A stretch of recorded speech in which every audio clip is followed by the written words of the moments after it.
243 runs, 5 விக்கெட்ஸை மட்டுமே இழந்து செம்ம அடி அடிச்சாங்க எம்ஐ.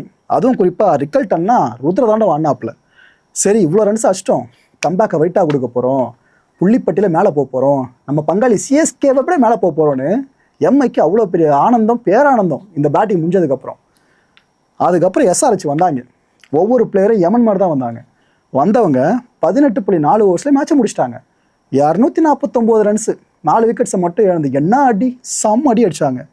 டிராவிஸ் ஹெட் இருக்கார்ல, அவர் இந்தியன் டீமுக்கு மட்டும் இல்லை, எம்ஐக்கு ஒரு பெரிய எமன் தாங்க. அதாவது நீல கலர் சொக்காவை பார்த்தாலே அடி பண்ணுற மாதிரி தான் அப்போ இந்தியன் டீம் அடிச்சார், இப்போ எம்ஐ டீம் அடிச்சிருக்காப்புல. 30 பந்துகளில் 76 ரன்ஸு வச்சு செஞ்சார் ஹெட்டு. இன்னொரு பக்கம் கிளாஸான ஒரு இன்னிங்ஸு. இந்த மேட்ச்சில் ஆட்ட நாயகன் கிளாஸன் தான்.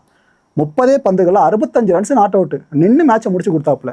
இந்த 2 பேரும் சேர்ந்து எம்ஐ கதையை முடிச்சு விட்டாங்க. இவ்வளோ பெரிய டார்கெட்டை அசால்ட்டாக அடித்து முடிச்சுட்டு போயிட்டே இருந்துட்டாங்க. ஆக்சுவலாக எம்ஐக்கு இது மரணடிங்க, முதன் முறையாக மரணடி. அதாவது அவங்களோட கோட்டை இருக்குல்ல வான்கடே, இந்த மைதானத்தில் தொடர்ந்து 4 முறை அவங்க தோற்றதே கிடையாது. ஐபிஎல் வரலாற்றிலே ஃபர்ஸ்ட் டைமாக இப்போ தோற்றுருக்காங்க. எப்பேற்பட்ட அடி பார்த்தீங்களா? இப்போ புரிஞ்சிருக்கோம் எம்ஐயோட மேனேஜ்மெண்ட் இந்த டோர்னமெண்ட்டோட ஏற கட்டுறது வாய்ப்பு இருக்குன்னு சொன்னது எதுக்காகன்னு சொல்லிட்டு. ஆக்சுவலாக இன்னொரு குடும்பம் சொல்லட்டுமா, நேற்றுக்கு இந்த மேட்ச் நடந்துச்சா, நைட்டு மேட்ச் முடிகிறப்ப இன்னொரு 11-11 இருக்குமா, இன்னொரு அரை மணி நேரம் போயிருந்துச்சு, நாங்கள் 12 மணி ஆகிட்டு இருக்கோம். ரோஹித் சர்மாவுக்கு பிறந்த நாள். எப்பேற்பட்ட குடும்பம் பார்த்தீங்களா? அப்பேற்பட்ட லெஜண்டுக்கு எம்ஐ டீம் கொடுத்துருக்க பரிசு தோல்வி.